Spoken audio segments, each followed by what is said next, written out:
Lecturer education के interview की तैयारी आखिर हम कैसे करें?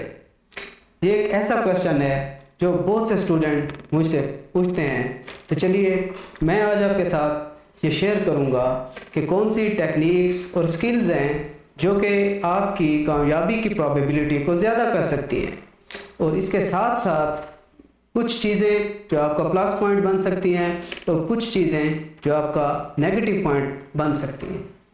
फिर कुछ मिसकंसेप्शंस होती हैं जो इंटरव्यू को लेके आपके माइंड में मौजूद होती हैं। तो इन सब का जवाब हम ढूंढने की कोशिश करेंगे। तो चलिए चलती हैं अपनी वीडियो की जानिब। कुछ बेसिक चीज़ें इंटरव्यू से रिलेटेड डिस्कस कर लेते हैं। पहली चीज़ तो ये है कि इंटरव्यू आखिर क्यों लिया जाता है। तो इंटरव्यू इसलिए लिया जाता है कि रिटन में चंद चीज़ें हैं जो आपको आपकी वो असेस नहीं की जा सकती। मतलब आपका कॉन्फिडेंस पता नहीं चलाया जा सकता, आपकी प्रेजेंटेशन स्किल्स का असेसमेंट नहीं हो सकती। तो इसलिए इंटरव्यू लिया जाता है ताकि इस बंदे के जो बाकी क्वालिटीज़ हैं उनके बारे में भी एक अच्छा असेसमेंट हमारे पास आ सके। इंटरव्यू पैनल में आमतौर पे 3 बंदे होते हैं। एक उनमें से चेयरमैन होगा, जबकि बाकी 2 मेंबर्स होते हैं जो सब्जेक्ट के एक्सपर्ट होते हैं। याद रखिएगा, जो चेयरमैन होता है वो आमतौर पे कोई ब्यूरोक्रेट लिया जाता है, तो आपने उसकी साइकोलॉजी को भी माइंड में रखना है। अच्छा, फिर देखें कि मार्क्स डिस्ट्रीब्यूशन के टोटल 100 मार्क्स का आपका इंटरव्यू होगा, उसमें से 25 2 मेंबर्स के पास होते हैं, जबकि 50 मार्क्स आपके चेयरमैन साहब के पास होते हैं। अच्छा, अब कुछ मिसकंसेप्शंस ऐसी हैं जो इंटरव्यू से लेकर हर कैंडिडेट के माइंड में पाई जाती हैं। तो मिसकंसेप्शंस ये होती हैं, बाज़ दफ़ा लोग ये कह रहे होते हैं कि देखें इंटरव्यू कोई लक टाइप की चीज़ है, अगर आपका डे अच्छा हुआ तो आप कर लोगे, वरना जितनी भी तैयारी आप कर लें आपका इंटरव्यू क्लियर नहीं हो सकता। तो बिल्कुल गलत बात है, और मैं समझता हूँ कि आपको इंटरव्यू के लिए रिटन से भी ज़्यादा तैयारी करनी चाहिए। उसकी वजह यह है कि रिटन के मेरिट में मार्क्स 50 काउंट होंगे, जबकि इंटरव्यू के 100 मार्क्स काउंट होंगे। तो इसके लिए उस हिसाब से ज़्यादा आपको स्ट्रगल करनी चाहिए। समटाइम्स ये भी लोग कह रहे होते हैं कि इंटरव्यू जो है उसमें सब्जेक्ट की आपकी गिरफ्त साबित हो चुकी है रिटन की शक्ल में, तो इंटरव्यू में आपसे सब्जेक्ट नहीं पूछा जाएगा। तो ये भी बिल्कुल मिसकंसेप्शन है, क्योंकि इंटरव्यू में जो है वो आपका सब्जेक्ट जो है वो बड़ी अहमियत का हामिल है कि उसकी प्रिपरेशन आपकी कैसी है। तो कुछ एरियाज़ हैं जो इंटरव्यू के लिए बड़े ज़रूरी है तैयार करना उनको।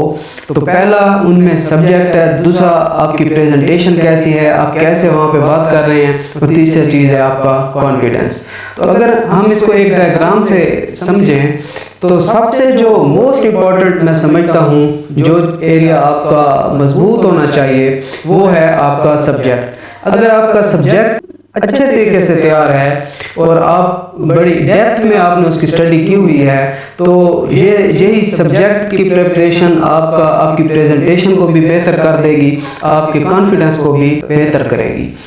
अगर आपकी सब्जेक्ट की तैयारी अच्छी नहीं है तो जब आप आंसर दे रहे होंगे क्वेश्चंस के, तो यकीनन आपको बड़ी डिफ़िकल्टी फेस होगी और आपकी प्रेजेंटेशंस पे भी असर पड़ेगा, आपकी कॉन्फिडेंस पे भी असर पड़ेगा। और अगर खुदा न खास्ता कुछ क्वेश्चन आपके मिस हो गए तो फिर यकीनन आप पे बड़ा मेंटल प्रेशर होगा। तो इसलिए मैं समझता हूँ कि सबसे जो ज़रूरी चीज़ है वो है कि आपका सब्जेक्ट वेल प्रिपेयर्ड हो, फिर उसके बाद आपकी कम्युनिकेशन स्किल्स अच्छी हो, और थर्ड वन जो है वो आप कॉन्फिडेंट हो। तो अगर 1 बाय 1 हम इनका जायज़ा लें, सब्जेक्ट में आपसे क्या पूछा जा सकता है, किन चीज़ों पे आपने काम करना है, तो इंटरव्यू में कभी भी स्पेसिफिक चीज़ें आपसे नहीं पूछी जाती।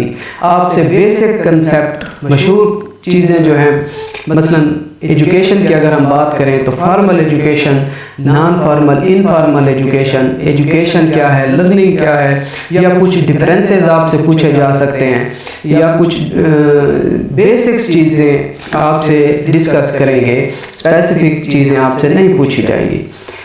इसके अलावा आप देखिए कि चेयरमैन जो है वो एक चेयरमैन साहब ब्यूरोक्रेट होते हैं, तो उनकी अगर आप साइकोलॉजी और लाइकनेस को देखें तो वो लोग ऐसे आंसर को अच्छा समझते हैं जिनमें गपशप ना हो बल्कि फैक्ट्स एंड फिगर्स के साथ बात की जाए। तो आपने करंट जो फैक्ट्स एंड फिगर्स हैं एजुकेशन की फील्ड से रिलेटेड वो आपने ज़रूर याद करके जाने हैं। आप इकोनॉमिक सर्वे ऑफ पाकिस्तान जो है 2022 में जो आया है उसका एजुकेशन वाला पोर्शन ज़रूर पढ़ के जाइएगा। इसके अलावा करंट पैराडाइम्स इन सब्जेक्ट कोई नए इनिशिएटिव हैं जो आपकी हुकूमत इंट्रोड्यूस करा रही है, जो ट्रेंड में हैं, रीसेंट हैं, वो भी आपसे पूछे जा सकते हैं कि आप एवेलुएट करें। मसलन नून लीग की गवर्नमेंट ने अभी एक इनिशिएटिव लिया है कि जी स्कूटी दी जाएंगी फीमेल टीचर्स को, तो आपसे कहा जा सकता है कि आप एवेलुएट करें कि क्या ये स्टेप अच्छा है या बुरा है। आपसे ये भी पूछा जा सकता है कि पाकिस्तान की एजुकेशन में क्या खूबियाँ खामियाँ हैं।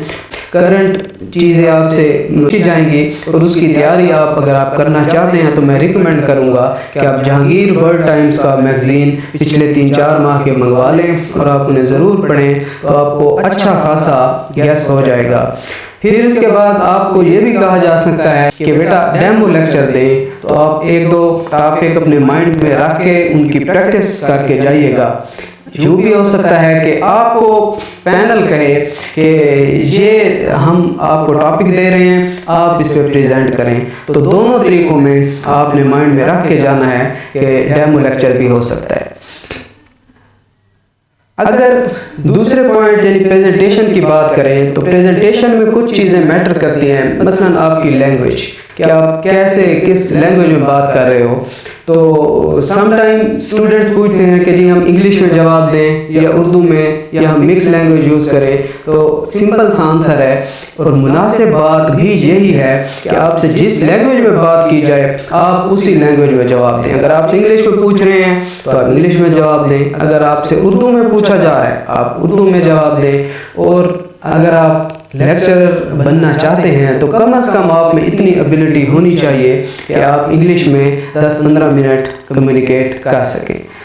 फिर उसके बाद स्पीड क्या होनी चाहिए जी बात करने की, तो नॉर्मल है या जो नेचुरल आपका स्टाइल है आप उसमें बोलें, कोई इतना इशू नहीं है।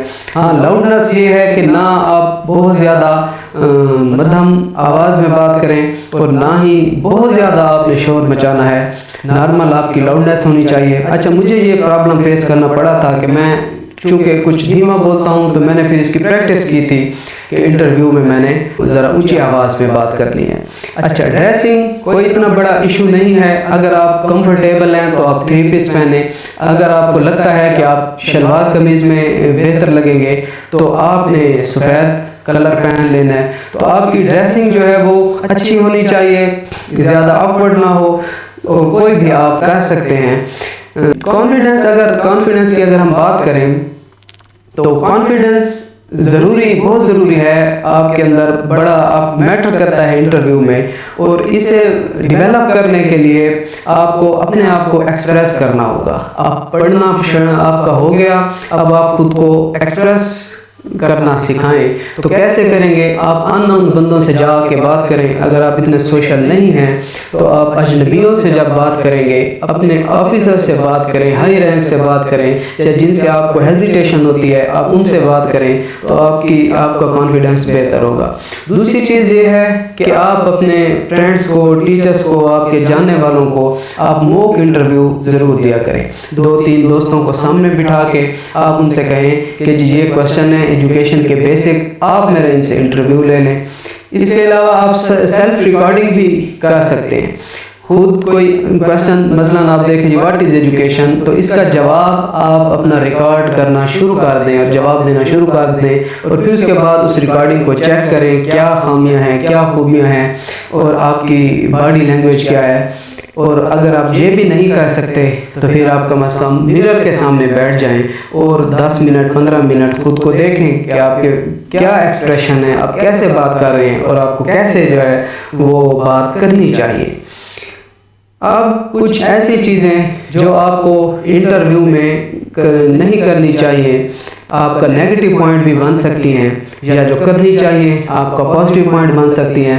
तो कभी भी आपने ओवर कॉन्फिडेंट नहीं होना, ओवर स्मार्ट आपने रिएक्ट नहीं करना। नॉर्मल रहें, जो आपका नेचुरल स्टाइल है उसमें रहें। और ज़्यादा आप खुद को शो ना करें कि मेरे पास बहुत ज़्यादा नॉलेज है या मैं को बहुत ज़्यादा एलिजिबल हूँ, तो ऐसा कभी भी आपने नहीं करना।